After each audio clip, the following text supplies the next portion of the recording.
nè đấy cũng chỉ bé chỉ bé chấm lo tua mù bé ta đọc kia nhá là cái bé kia nhá là một số đọc cái tôi chọn tôi dễ dùa là tôi chỉ chụp vào cái là thì lúc xưa là bé chọn nhá là tua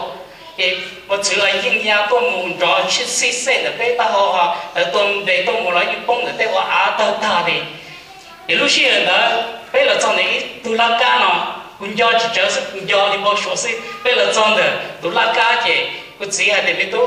có tuổi của khó đó, cho trò của trẻ, để cũng cho sát đó là có thể cho sát đó nè, để cũng có chỉ lúc tự cho, thằng mà chỉ là tôi bao nhiêu người sang là sẽ toàn do suy cho cũng chỉ qua đi trả lúc cho sát đó là, thì thằng là cái là sát đó là, để cũng chỉ cho đó hà của cho đó thì, đâu có cũng cho cũng chỉ lão rồi để tôi các tuổi của chú rồi, để có chỉ tuổi thì có công thằng này, của tôi chỉ chú để có thể là còn giờ sẽ là hạ nhau sát đó rồi cũng chỉ cho cũng chỉ lá cái là chỉ cũng thiên rồi nên là chỉ người ta cũng chính cho做了，但是嘛，头你做杀头，我姑娘杀头的呀。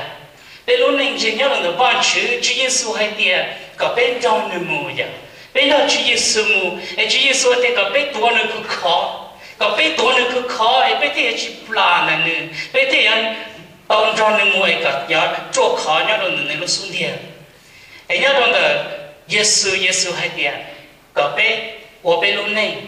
被多那个考，被装那么，被他去帮，被他要去不啦。他被这些掉也是罢了，同的多那个考被装那么，这这一样要好被路人，也让我就被不啦的方去，这这一样的去也让我加被的方去，被要去多那个考，这这一样的去。ta biết cho họ kể ở bên trong Giêsu mù,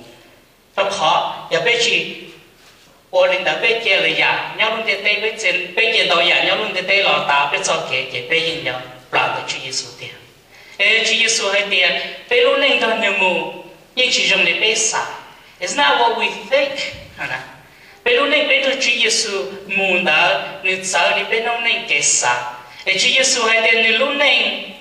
chỉ dùng đi là lần là tụi luôn nên et thọ bé sẽ share lần cho Chúa Giêsu mù là thằng ta đi nhất sa thì chỉ ta lên đó nè thì bé lúc này cho nên mù đó bây giờ tao có mỏ thì mỗi giờ nhưng mà cho bé lúc này cho nên mù thọ bé cho nên mù là vì thì bé cho nên tao kể bé cho nên mù bé riêng như là bé lúc này giờ tao kể cả xe bé lúc này nhưng mà giờ rồng tao chạy giờ rồng nhớ cho bé lúc này giờ nhớ là không đã đủ cả bây giờ tới hôm nọ chỉ số cái hai tiền lúc này cho cô muốn đã trở đi lần lúc này ok đó này của lúc này rồi đi trả để có nên bỏ để nên cho cô muốn và nên thế bỏ để lúc này tranh cũ là chỉ lúc này cho cô muốn trở đi lúc này thế để chỉ họ chân đó cho cái hàng đó ở đó này thì nên cho chỉ tao cô muốn tao họ có mong nên cho cô muốn đã nên giờ tao họ có một cái muốn nung về hình chỗ này, giờ đi nó muốn là có cho bé là một cái, với cho bé là một cái thì cho chị bé giờ nó đã có cho cái cho Giêsu mù, don't let these three things hinder you from following Jesus, cho chị bé giờ nó đã có cho cái có chỉ cần cho Giêsu mù.